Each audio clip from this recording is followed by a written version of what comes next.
Bonjour à toutes et à tous et bienvenue à ce webinaire au format un peu plus court que d'habitude, puisque j'ai deux invités. Nous allons échanger avec deux experts, mes invités autour de l'IA, l'intelligence artificielle, et des apports de l'IA dans le monde de l'éducation. Alors aussi bien côté pédagogie, c'est essentiel, que côté gestion des établissements, c'est aussi très important. On le sait, l'IA bouleverse les pratiques et les usages, ça je ne vous apprends rien évidemment, dans le monde de l'éducation notamment. L'IA porte des espérances, des espoirs, des attentes extrêmement fortes, notamment pour l'amélioration de l'expérience étudiante ou la personnalisation, j'en perds mon latin, la personnalisation du parcours des jeunes élèves, voire des alumni d'ailleurs, puisque ça peut les suivre longtemps. Alors comment dès lors renforcer son organisation avec les outils de l'IA et comment améliorer ses performances et surtout comment s'organiser autour de ce nouvel outil ou avec ce nouvel outil, dirais-je.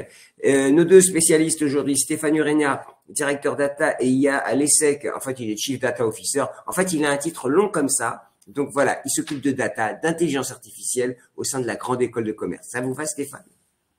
Merci Gilbert, bonjour à tous. Frédéric Leclerc, on a l'habitude ensemble de travailler sur ces webinaires, responsable stratégie et solutions éducation Europe chez Salesforce. Salesforce qui est notre partenaire sur cette série de webinaires autour des problématiques digitales. Merci à eux et merci à Frédéric. Stéphane, Frédéric, je vais vous passer la parole tout d'abord pour peut-être avoir une vue d'avion de ce qu'il y a dans le monde de l'éducation, à la lueur de d'ailleurs ce qui se pratique dans l'industrie ou dans les autres secteurs. Quel est le degré de maturité des usages? Parce que parfois on parle beaucoup d'un truc. Alors, il y a eu ChatGPT en novembre 2022, c'est récent. Donc, ça a donné une sorte de visibilité à l'IA. Ça existait déjà, mais à quel niveau, quelle est la maturité des organisations? Alors, tout d'abord, merci pour cette excellente question d'entrant en la matière. Vous avez 3 minutes, évidemment. Bon, bien sûr, on va essayer de faire court et efficace. Tout d'abord, il est important de souligner que l'intelligence artificielle, c'est pas un concept nouveau. En réalité, on l'utilise tous au quotidien. Souvent sans même s'en rendre compte. Si on regarde par exemple les sites d'e-commerce avec les recommandations, les suggestions des moteurs de recherche ou bien les assistants intégrés dans nos téléphones, ce sont tous en fait des formes d'IA. C'est pourquoi, à mon sens, l'intelligence artificielle aujourd'hui, elle est réellement un pilier central dans l'évolution technologique de diverses industries. Si on prend par exemple la santé, l'IA joue un rôle crucial, notamment dans la manière dont nous comprenons et traitons les maladies aujourd'hui.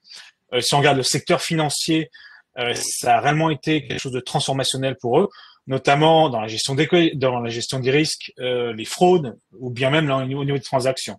Maintenant, quand on compare ça au domaine de l'éducation, l'IA commence à remodeler l'apprentissage, je dirais, et l'enseignement, mais aussi l'engagement et le suivi des étudiants.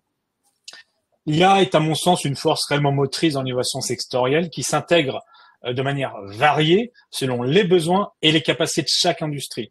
D'ailleurs, chez Salesforce, toutes nos applications disposent aujourd'hui de capacités d'IA, que ce soit prédictives ou génératives. L'idée est d'offrir réellement à nos clients la possibilité d'utiliser de manière encadrée et sécurisée, afin de s'adapter en fait aux divers degrés d'adoption et de maturité.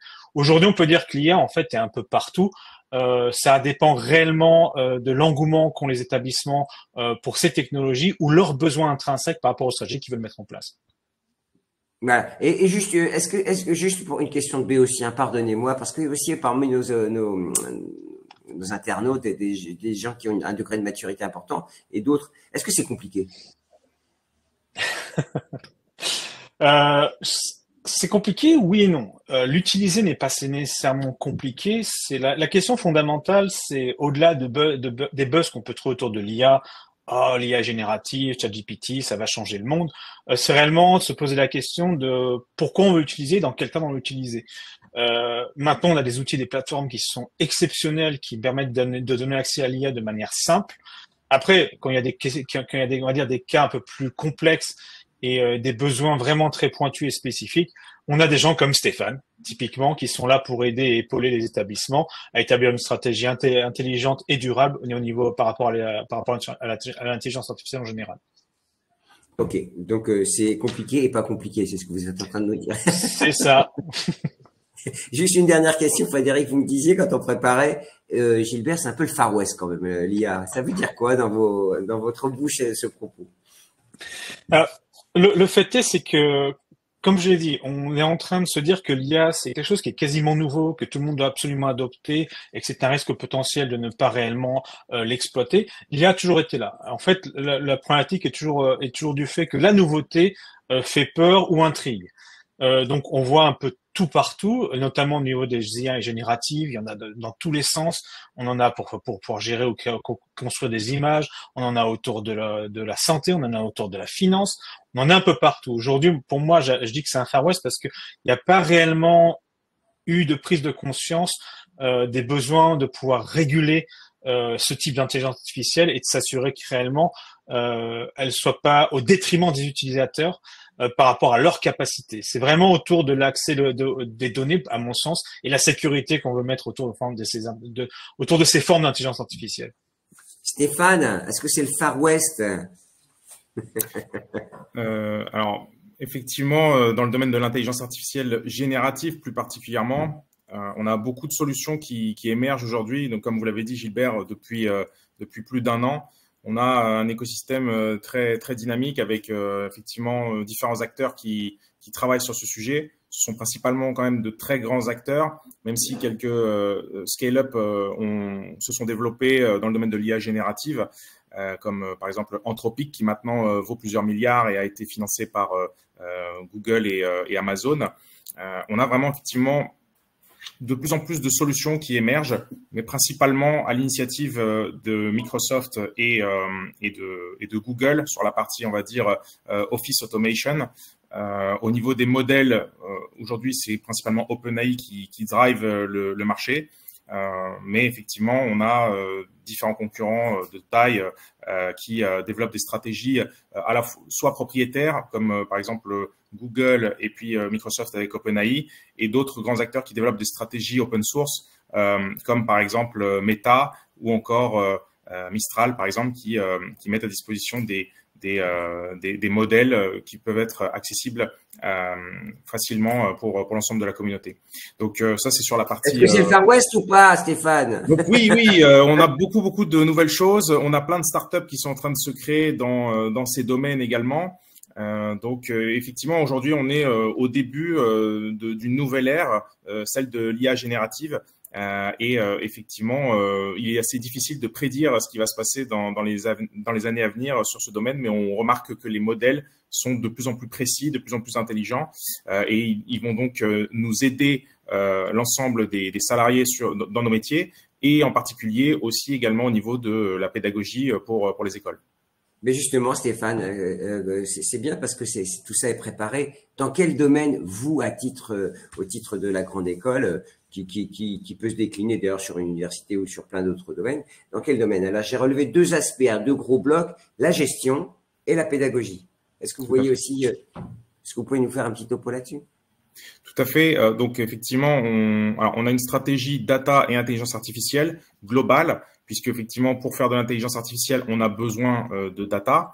Et donc, on a une stratégie de gouvernance et de qualité de la donnée d'une part, également de pilotage à travers des outils de reporting, principalement un Power BI qui nous permet effectivement de piloter nos métiers. Et puis sur la partie intelligence artificielle, côté gestion, on a différents cas d'usage. On a des cas d'usage, on va dire, de machine learning classique, comme par exemple le scoring de lead. Et donc, par exemple, c'est-à-dire qu'on a des candidats qui peuvent postuler par différents biais. Et donc, on a prévu de mettre en place des outils, comme par exemple potentiellement avec Salesforce, qui permettent de scorer les leads. Donc ça, c'est un sujet, par exemple, qui est dans notre pipeline, si vous voulez.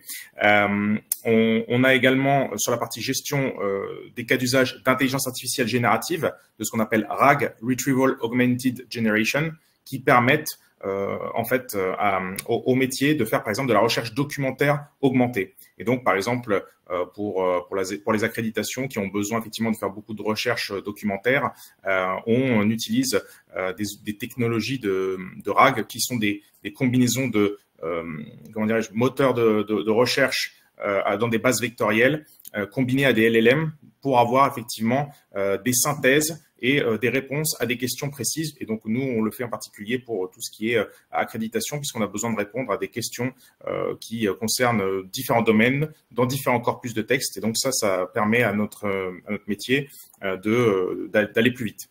Donc ça, c'est sur la partie gestion. Ce sont deux exemples. Sur la partie pédagogie, on a également… Alors, tiens, Fabrice me dit, qu'est-ce que ça veut dire LLM? Alors, LLM, c'est Large Language Model. Donc, ce sont des modèles d'intelligence artificielle dédiés au traitement automatique du langage, dont on a certains exemples, comme ChatGPT, par exemple, ou Bard chez Google. Là, je mentionne les chats. Derrière, on a des moteurs d'intelligence artificielle comme GPT ou également Lambda ou Palm chez Google. Et donc, sur la partie pédagogique, on a également des cas d'usage d'intelligence artificielle. Donc, on en a par exemple avec base vectorielle. Je vous disais que ça serait un tuto ce matin. Base vectorielle, ça veut dire quoi? Alors, donc les bases, en fait, on utilise en fait, si vous voulez, comme les intelligences artificielles de type ChatGPT ne peuvent pas ont des contextes limités, c'est-à-dire qu'on peut pas leur fournir, comment dire, un nombre d'informations illimité, même si la dernière version GPT-4 Turbo permet quand même, entre guillemets, d'ingurgiter l'équivalent de 300 pages. On peut pas, par exemple, intégrer 1000 pages ou beaucoup plus de pages. Et donc, une technique qui permet effectivement de faire de la recherche augmentée consiste à vectoriser les documents et à faire des requêtes en langage naturel qui elles-mêmes vont être vectorisées. Et donc, on va comparer des vecteurs entre eux. Donc, en fait, les documents sont découpés en vecteurs et on va rapprocher ceux qui se ressemblent le plus sur le plan sémantique. Et derrière, un LLM va pouvoir en faire une synthèse, déterminer effectivement à partir de la question qu'on aura posée les résultats les plus pertinents et les synthétiser. Donc, sur la partie pédagogique, en termes d'intelligence artificielle, on a des cas d'usage de machine learning classique où on entraîne à partir de nos données des modèles. Et donc, on le fait, par exemple, pour les cours en ligne à travers Moodle. Et donc, on a un système qui permet de prédire les étudiants à risque pour éviter qu'effectivement, ils décrochent. On essaie également de l'appliquer dans la partie scolarité pour éviter également les redoublements en essayant d'anticiper les étudiants donc à risque. Donc ça, c'est pour l'intelligence artificielle classique qu'on appelle machine learning, enfin les technologies où on avait besoin d'entraîner, où on a encore besoin d'entraîner nos propres modèles. Et on a tout ce qui est intelligence artificielle générative, où on a des modèles qui sont disponibles, que l'on peut consommer directement via une API comme GPT, GPT-4 ou par exemple d'autres modèles open source accessibles via différentes plateformes. Et donc, ces nouveaux cas d'usage, enfin, on a de nouveaux cas d'usage qui sont possibles dorénavant. Et donc, on est en train d'en mettre en place sur la partie, par exemple, adaptive learning, c'est-à-dire apprentissage adaptatif, pour que, effectivement, on essaie de développer une pédagogie qui s'adapte au rythme des étudiants et également pour d'autres aspects, pas seulement liés à la pédagogie, mais proches, comme par exemple faire donner des conseils aux étudiants, à la fois sur les cours, mais également, par exemple, sur leur carrière. Ce sont des exemples de cas d'usage sur lesquels on travaille. Est-ce que vous retrouvez vos petits… Juste, Stéphane, on va continuer parce qu'après, on parlera de l'amélioration de la productivité dans les établissements parce qu'il y a aussi, on voit bien un aspect gestion. Frédéric, on parle d'expérience étudiante, hein, c'est bien ça. Si je résume un peu, pardonnez-moi Stéphane, comme un journaliste que je suis, ce que vous venez de dire. Non, effectivement, l'expérience étudiante est au cœur même en fait de l'enseignement de nos jours et c'est vrai que l'intelligence artificielle apporte énormément au suivi de l'étudiant et notamment afin de s'assurer, comme l'a dit Stéphane, qu'un étudiant n'est pas en décrochage. D'ailleurs, chez Salesforce, un gros investissement qui est fait au niveau d'Education Cloud, qui est la suite logicielle dédiée au monde de l'éducation, on inclut autant la partie IA générative que prédictive. Pour nous, c'est crucial de s'assurer qu'un étudiant qui a un parcours particulier au sein de l'établissement, on puisse avoir un suivi avec une vue à 360 de cet étudiant. Et l'IA permet notamment, au travers de l'ensemble des données collectées et connues sur cet étudiant, de pouvoir immédiatement comprendre où est-ce qu'il en est dans son cursus, est-ce qu'il y a des difficultés, est-ce qu'il a des difficultés à appréhender réellement les cours, est-ce qu'il a manqué des cours, et tout ça, en fait, on a une surcouche intelligence artificielle qui permet d'identifier automatiquement, comme l'a déjà fait Stéphane avec Moodle, de dire attention, cet étudiant est potentiellement un risque. Et avec toute l'intelligence artificielle et l'automatisation qu'il y a dans Salesforce, on est capable automatiquement de générer des cas afin de mettre en place une équipe de suivi, par exemple, autour de cet étudiant en particulier. Donc oui, l'intelligence artificielle aujourd'hui est réellement à la fois un outil d'engagement et surtout un outil qui permet de soutenir les étudiants tout au long de leur cursus. Carmen souligne, vous savez ce que je vais faire, je vais prendre les questions parce qu'on en a beaucoup. Je vous avais dit qu'il y avait des questions, on est à un degré de maturité extrêmement hétérogène entre les usagers comme moi, les utilisateurs, et les spécialistes comme vous qui connaissez tout, absolument tout. Donc, une dernière question toutefois, Stéphane et Frédéric, on a vu, ça permet l'amélioration dans le marketing, par exemple, vous disiez détection de leads, détection de cibles, la pédagogie évidemment avec détection des fléchages et suivi des étudiants, et aussi une amélioration de la structure. Frédéric me disait quand on préparait, c'est très opérationnel, l'IA, ça permet de créer de nouveaux programmes de manière beaucoup plus simple, sans reprendre tout de A à Z sur des syllabus et s'appuyer sur des choses existantes avec une sorte d'automatisation. Sur la notion de performance, pardon, de l'organisation et de la structure. Oui. En fait, l'IA, faut comprendre que c'est pas une solution, on va dire, une planche de salut pour les établissements. Ce sont réellement des outils de productivité qui permettent de mieux comprendre comment les établissements opèrent et comment les aider réellement à optimiser leur quotidien et à automatiser leur processus. Et si on prend l'exemple de l'IA prédictive, c'est clairement une aide. Ça permet de comprendre les données historiques, de les analyser afin de pouvoir en extraire en fait des tendances, identifier des axes d'amélioration et comprendre aussi en temps réel l'impact des décisions qu'on a sur la gestion de l'établissement.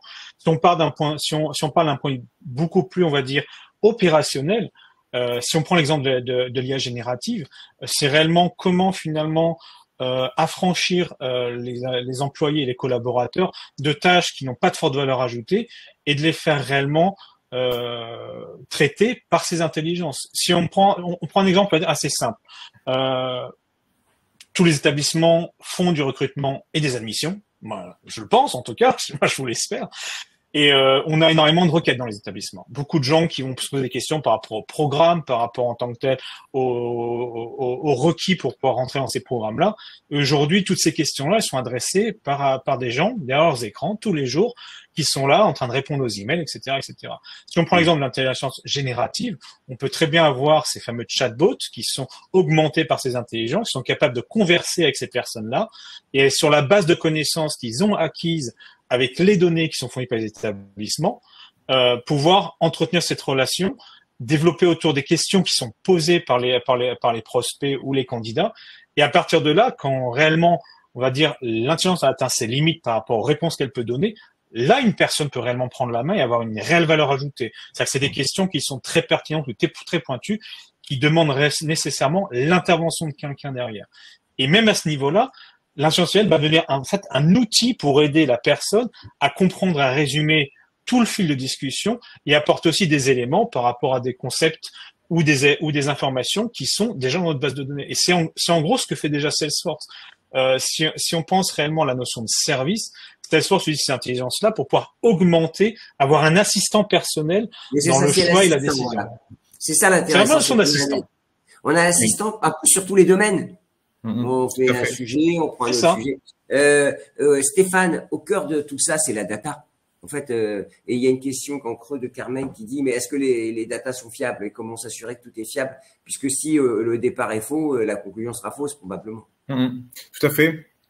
En fait, nous, à l'ESSEC, on a une stratégie data globale où on s'attache à tout d'abord vérifier qu'on a des données de qualité. Donc, on a une équipe dédiée qui travaille sur tout ce qui est data quality and governance, enfin, donc la gouvernance de la donnée, puisqu'effectivement, il peut y avoir des problématiques de qualité de données qui sont liées à des processus défaillants ou inexistants.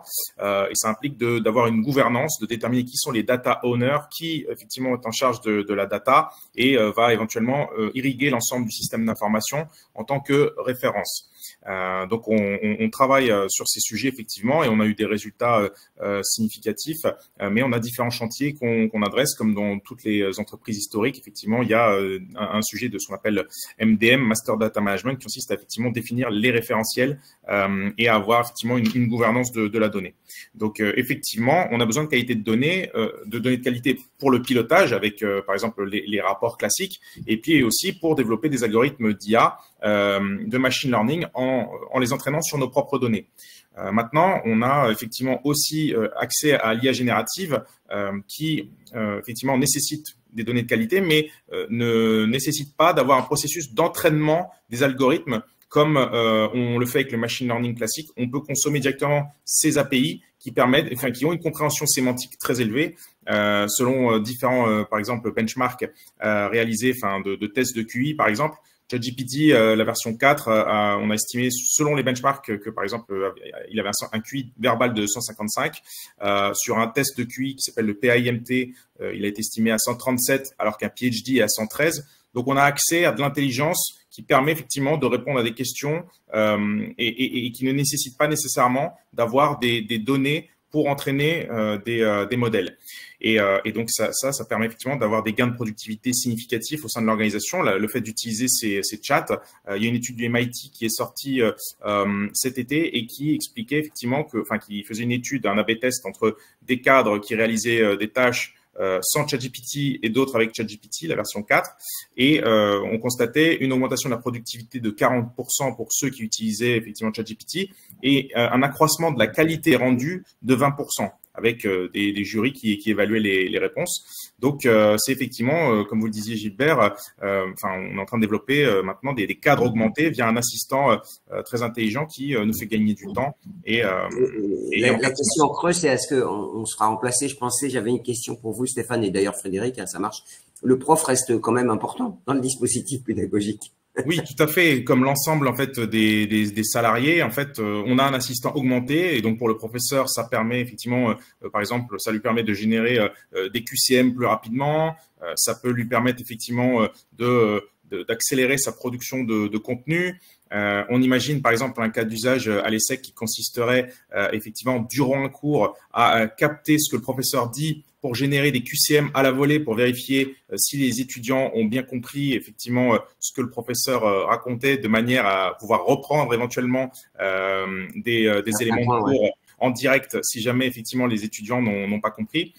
Donc, c'est un assistant augmenté pour les professeurs. Ça se développe beaucoup, on est en train de le développer dans le supérieur.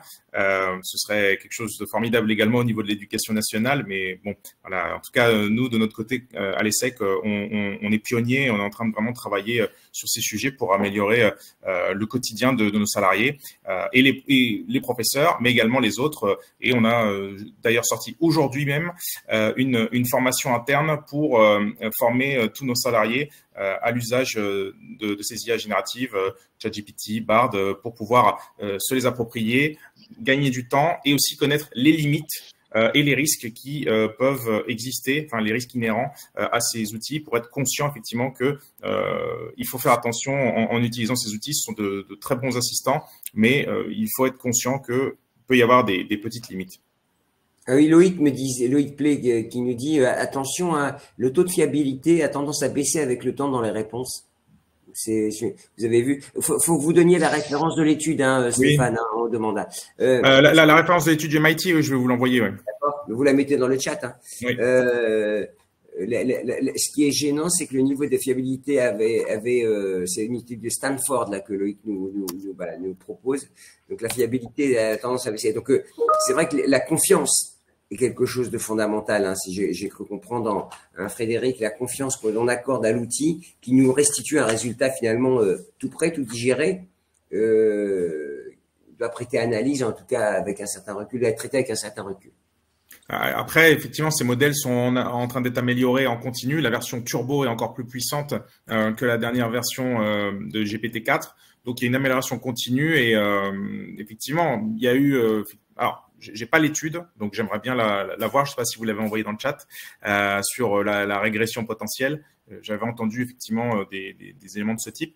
Donc, je serais preneur de pouvoir la consulter. Mais en tout cas, les modèles vont quand même progresser dans le temps sur différents aspects et en particulier en précision. Ouais. Fiabilité, confiance, c'est important la confiance, hein. Frédéric. Tout à fait. Tout à fait. Ça, je pense que c'est un point extrêmement important et pour lequel je pense Salesforce met un point d'ordre. On sait très bien que utiliser des données, c'est le nerf de la guerre aujourd'hui. Les exploiter de manière intelligente l'est encore plus.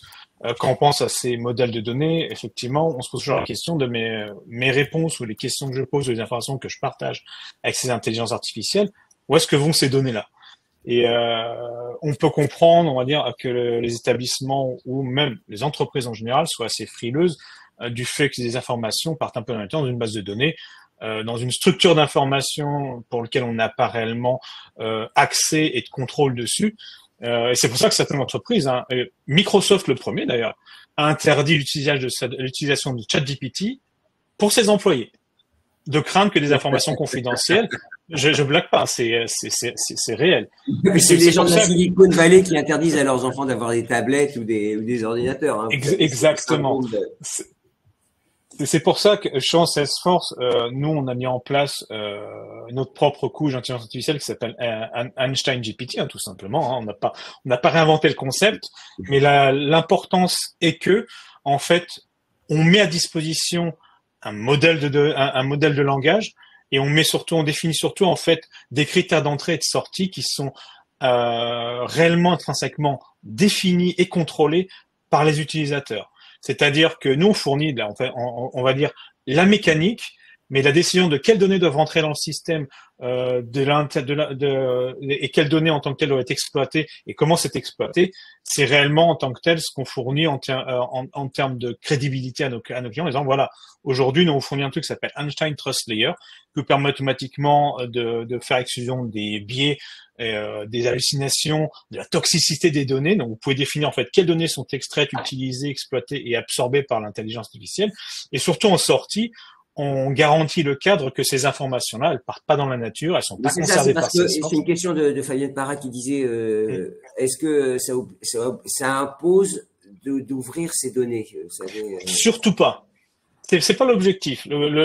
Ça n'impose souvent pas d'ouvrir ces données. Si vous voulez exploiter des modèles externes, je dirais, après c'est vous qui définissez en fait le cadre dans lequel vous faites évoluer votre intelligence artificielle. Si vous avez vos propres infrastructures pour l'intelligence artificielle, les données restent en interne. Dans le cas de Salesforce, vos données vous appartiennent. Salesforce n'a aucun accès à vos données. Quoi qu'il advienne, on n'a aucun moyen de pouvoir retrouver vos données ou les consulter. Et les outils d'IA qu'on vous fournit fonctionnent de la même manière. On a justement ce trust layer, donc ce niveau de confiance où vous définissez comment vos données sont exploitées au sein de votre entité CRM et qu'est-ce que vous voulez en faire. Et c'est réellement ça, on va dire la force de Salesforce. Et en plus de ça, on vous permet aussi de pouvoir agréger tout type d'informations sur des services externes que vous avez au sein même du CRM. Pour ça, on a un outil qui s'appelle Data Cloud qui fait ça très très bien, qui permet d'unifier un ensemble de données cohérentes par rapport de données protégées. C'est ce que vous êtes en train de me dire. Absolument. C'est un point crucial et un point d'orgue chez Salesforce en tout cas. Ça vous va, messieurs, si je prends les questions, parce que finalement, c'est ça l'enjeu aussi de notre webinaire, c'est de répondre aux interrogations. Et Stéphane, une question Nathalie Ventola qui vous pose la question. Comment est-il possible de détecter des décrocheurs avec l'IA concrètement? Vous l'avez un peu expliqué, mais peut-être ça vaut le coup de rappeler. Oui. Alors, je vais le dire pour les cours. Donc on utilise effectivement la plateforme Moodle pour les cours en ligne. Et donc, il y a différentes approches qui peuvent exister. La nôtre, elle est basée sur l'engagement cognitif de l'étudiant sur la plateforme. Et donc, pour résumer, plus l'étudiant a d'interaction avec la plateforme, plus il est susceptible de réussir. Et donc, on mesure effectivement différentes choses comme le nombre de ressources lues, le nombre de quiz passés, les interactions sur les forums. Et donc, pour ça, on utilise une brique dans Moodle qu'on a effectivement intégrée et qui existe en fait intrinsèquement, qui s'appelle Moodle Analytics, mais qu'on a customisé et qu'on a cherché à évaluer pour mesurer la précision de ces algorithmes. Parce qu'effectivement, souvent, on nous vend des solutions sur étagère d'intelligence artificielle, mais toujours, moi, en tant que Chief Data Officer, je demande aux providers, effectivement, mais quelles sont vos métriques? Quelle est effectivement la précision de votre système? Et c'est souvent opaque. 5. Donc nous, on a cherché effectivement à le mesurer et on avait des degrés de précision qui étaient élevés puisque on avait au fond une capacité à finalement sur les vrais décrocheurs, on n'en rate que 25%. Donc, c'est-à-dire qu'on arrive à en capter 75%. Et dans la liste des étudiants qu'on identifie comme à risque, finalement, donc on sait que effectivement, on arrive à bien détecter 75% de ceux qui vont vraiment décrocher, et on a uniquement 20% de fausses alertes sur cette liste. Donc, en moyenne sur les différents tests qu'on a réalisés sur une dizaine de cours, et donc c'est un système qui finalement a un degré d'efficacité assez important et qui peut permettre de faire la différence dans la lutte contre le décrochage des étudiants.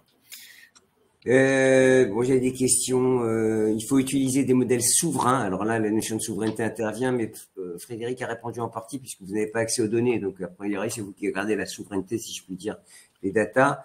Mais il faut alors après, juste pour rebondir sur la souveraineté, en fait, la souveraineté, ça veut dire qu'on cherche à effectivement protéger nos datas, qu'elles ne soient pas réutilisées par des tiers.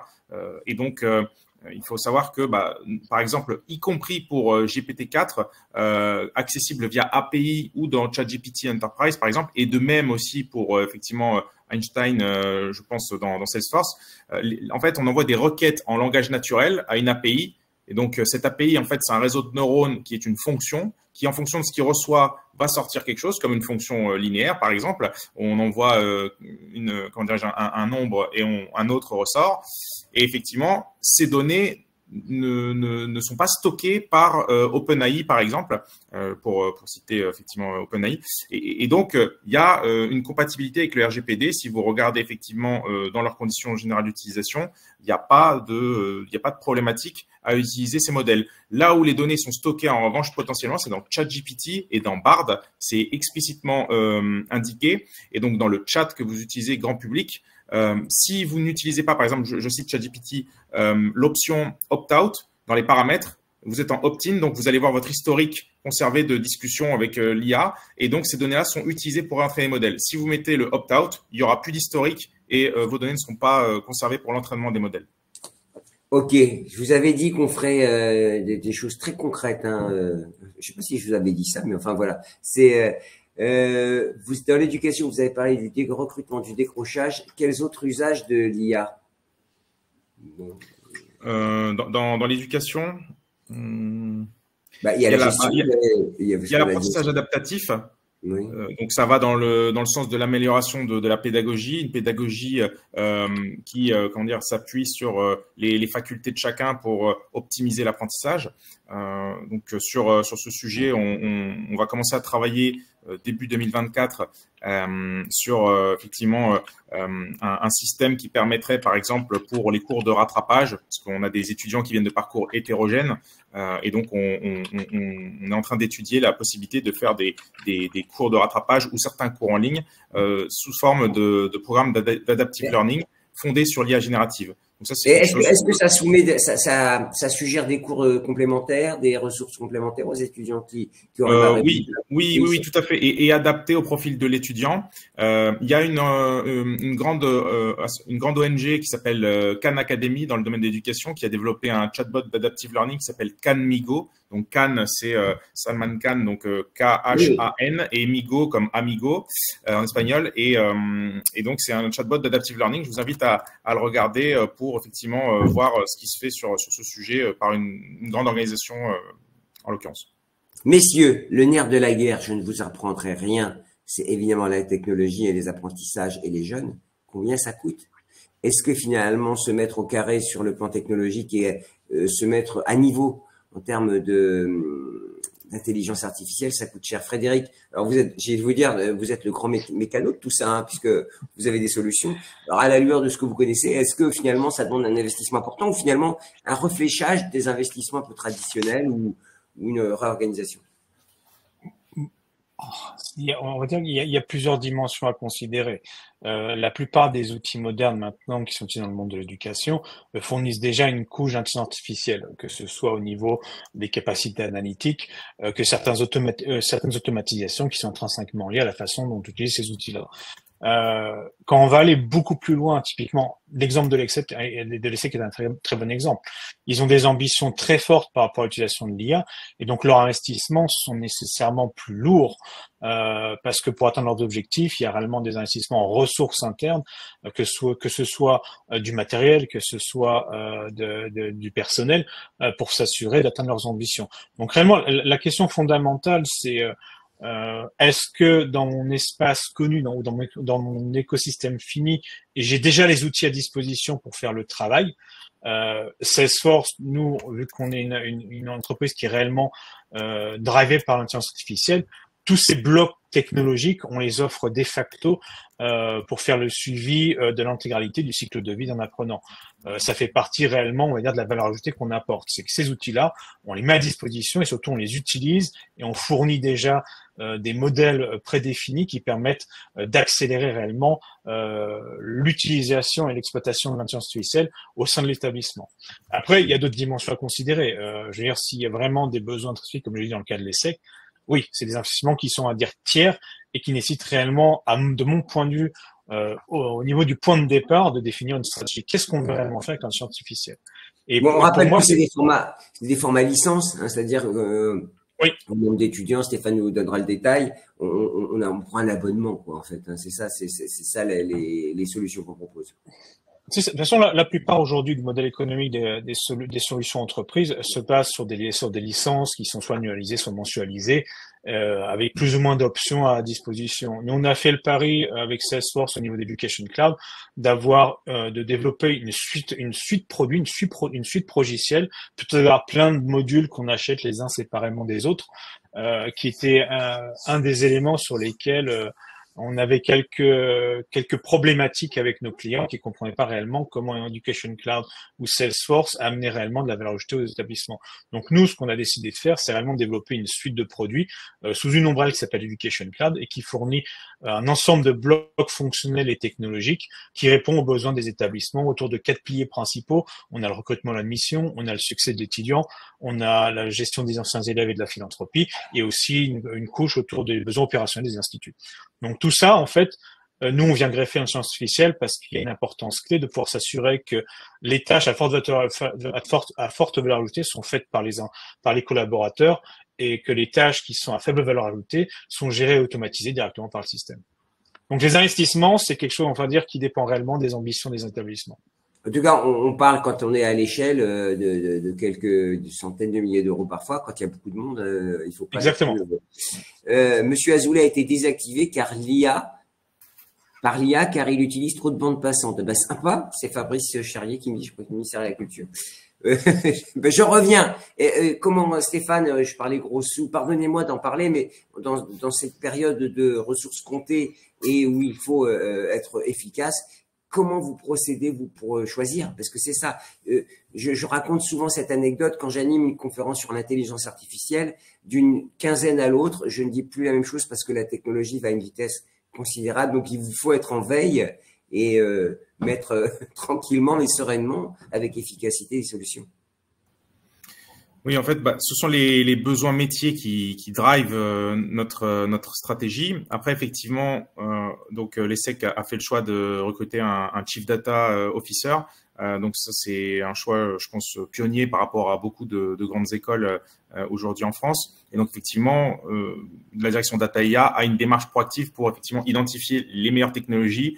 Et en permanence, on va les proposer aux différents métiers dès qu'on pense à eux pour leur dire, ah bah effectivement, on a cette technologie de RAG aujourd'hui, donc qui permet d'accélérer la recherche documentaire. Donc, on l'a proposé à une direction et puis ça prend progressivement en interne puisqu'une autre direction a entendu parler de ça et vient nous voir pour des sujets de recherche pour effectivement bénéficier également de cette technologie.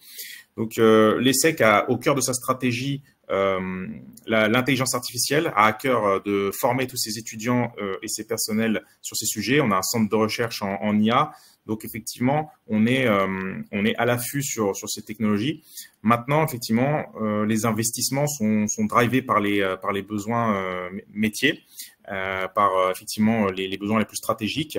Comme vous le disiez tout à l'heure, effectivement, c'est le Far West, il y a plein de nouvelles choses qui apparaissent. Donc, effectivement, on a des budgets, on peut pas forcément tout faire en temps réel, mais au fur et à mesure, on intègre les nouveaux outils à nos stratégies pour effectivement améliorer l'efficience opérationnelle de l'école.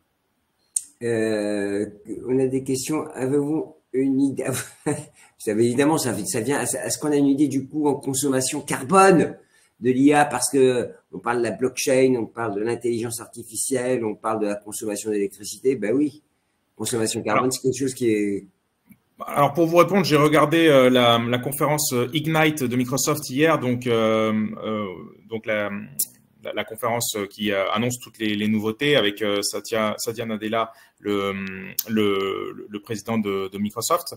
Et donc, si je cite un exemple de Microsoft, hein, je pense que Salesforce aussi a des choses à dire sur ce sujet et il y a plein d'autres entreprises. Hein, donc, mais juste pour donner un ordre d'idée, puisque effectivement, je parle de Microsoft parce que Microsoft est en partenariat avec OpenAI. Ce sont eux qui effectivement fournissent l'infrastructure à OpenAI pour pouvoir développer leur modèle. Ils avaient pour engagement d'atteindre la neutralité carbone d'ici 2030. Il me semble qu'ils ont annoncé une neutralité carbone même pour 2025 hier. Et donc, effectivement, avec un équipement de toutes ces infrastructures en solaire et en énergie propre. Je crois qu'il a même évoqué le fait que leur infrastructure énergétique était équivalente à 9 comment ça s'appelle Hoover Dams. Il a dit donc des barrages en fait, je pense hydrauliques, si je dis pas de bêtises. Donc c'est une grande capacité. Enfin, donc ils investissent énormément pour avoir une neutralité carbone et je pense que Salesforce doit aussi avoir ça à cœur dans sa stratégie. Vous êtes interpellé, Frédéric? Bah, faut pas faire comme si ça n'existait pas parce que le numérique, tout à fait. Faut savoir que Salesforce, en fait, ça fait déjà pas mal d'années que nous, on est dans toute la partie opérationnelle et du fonctionnement de Salesforce. On est carbone neutral. Ça fait partie, en fait, d'un des piliers qui drive la compagnie. Donc, même avec l'inclusion de tout ce qui est autour d'Einstein GPT, de toutes ces IA, et de tout ce que ça peut apporter, on reste carbone neutral parce que c'est un des fers de lance de Salesforce. Bon, bah oui, de toute façon, vous pouvez pas dire le contraire en même temps. Ça serait, comment dirais-je certes, mais ça nous tient à cœur et c'est pour ça qu'on a un produit qui s'appelle Net Zero Cloud qui permet justement de mesurer la consommation et l'empreinte carbone des entreprises. Oui, alors on me disait, pardon, je prends en vrac les questions parce qu'on arrive au terme de notre webinaire. Hein. Merci pour ces exemples. Avez-vous des exemples de l'utilisation de l'IA chez Salesforce Einstein? Des exemples très concrets, ça veut dire quoi? Alors on l'a dit au début avec Stéphane, hein, puisqu'il a donné des exemples, mais chez vous, Frédéric?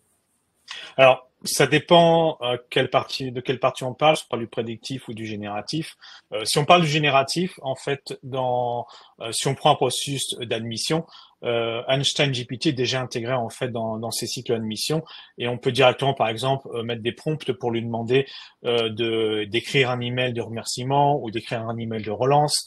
Si on pense d'un point de vue plus recrutement sur la partie marketing avancée, on peut faire des prompts en langage naturel qui permet réellement automatiquement de créer une segmentation et une journée marketing pour pouvoir s'assurer qu'on adresse bien les attentes potentiellement des prospects. On parle souvent d'hyper-personnalisation, c'est exactement ce qu'on fait. Si on vient greffer Data Cloud et l'aspect IA générative autour de ça, on est capable de réellement faire de l'hyper-personnalisation autour des candidats potentiels, autour de nos étudiants. Il y a plein d'aspects en fait à explorer. Après, on peut parler aussi de la partie purement analyse prédictive. Toutes ces parties-là, la capacité de se dire est-ce que cet étudiant-là sera un bon étudiant pour tel programme, toutes ces utilisations-là existent déjà réellement au sein de Salesforce. Donc, on peut réellement se poser des questions autour de quels sont mes cas d'usage qui, pour moi, sont importants et comment je peux utiliser déjà l'intelligence artificielle qui est fournie au sein de Salesforce pour pouvoir automatiser ou clairement mettre en avant ou en exergue les données qui m'intéressent moi. On peut penser ici à créer des dashboards pour la direction. On peut penser à créer réellement des arbres décisionnels en fonction de données spécifiques qui sont automatiquement calculées par l'IA. Donc, en fait, on va dire les possibilités sont réellement infinies. Ce qui est fini, c'est réellement les attentes qu'on peut avoir vis-à-vis de ces intelligences artificielles. Ouais, eh ben dites-moi, on est bien là en France ou parce qu'on est toujours à se flageller, est-ce qu'on est plutôt bien, Frédéric, de votre totem, là, vous observez, vous les rencontrez, vous les voyez.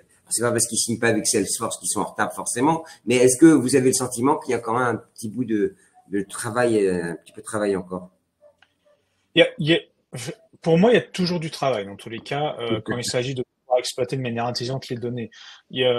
Si on se compare, par exemple, au marché américain, ils sont beaucoup plus en avance parce que c'est très très transactionnel le marché américain. Donc la donnée est cruciale à bien des égards. Cela dit, on n'est pas nécessairement, on va dire, complètement en retrait ou fermé à l'utilisation des données. Au contraire. Après, nous, on a aussi des problématiques qui sont liées à la GDPR, qui nous impose une certaine sécurité, une gestion des données très poussée. Donc, c'est pas nécessairement un frein, parce que pour moi, je pense que ça permet de créer un cadre qui est bénéfique à l'utilisation de données de manière intelligente et surtout avec beaucoup d'éthique. Vous parlez de Non, on n'est RGPD. pas en retard. Oui, la RGPD, exactement. Vous l'avez dit, version anglaise. C'est Oui, pas mal, il y désolé, a pas mal. Je crois que c'est le premier webinaire où je fais autant de bibliographie, autant d'articles et de partages. Donc, merci beaucoup. On sent bien qu'on est avec des choses essentielles, hein. Stéphane, l'ESSEC, c'est une école mondiale classée dans les plus grands rankings mondiaux. Quand vous êtes confronté à vos collègues, je pose la même question qu'à Frédéric, hein, est-ce que vous avez le sentiment de parler le même langage ou il y a quand même, ils ont des moyens supérieurs, hein, dans les plus grandes universités américaines notamment. Est-ce que on est aligné avec ces grandes entités? Donc, si vous parlez des grandes universités américaines, Notamment. ouais, alors par rapport à ces structures, effectivement, on n'a pas les mêmes moyens. En France, on a des écoles qui sont effectivement dispatchées, alors qu'à Harvard, on va avoir la Business School, la School of Law, School of Medicine, etc. Donc forcément, ils ont une capacité à avoir des économies d'échelle plus importantes et des budgets plus importants. Donc généralement, ils sont en avance sur nous pour des raisons de moyens. Maintenant, côté ESSEC, nous en tout cas, on essaie d'avoir une stratégie pionnière sur le domaine. Pour parler plus généralement ensuite de la France, je pense qu'effectivement, quand même, on est un peu en retard par rapport aux Américains. Côté ESSEC, on essaie d'être au même niveau, voire en avance. Et l'IA générative offre justement une capacité maintenant à aller plus loin, puisqu'on peut accéder à des API qui nous permettent de développer de nouveaux cas d'usage. Et donc, on est tous mis sur le même pied d'égalité, si vous voulez. On peut tous repartir d'un nouveau niveau zéro et être audacieux et mettre en place de nouveaux cas d'usage pour effectivement rattraper les autres, sans avoir nécessairement besoin d'investissement en infrastructure, puisque effectivement c'est du pay as you go et donc ça s'adapte à l'échelle de l'organisation.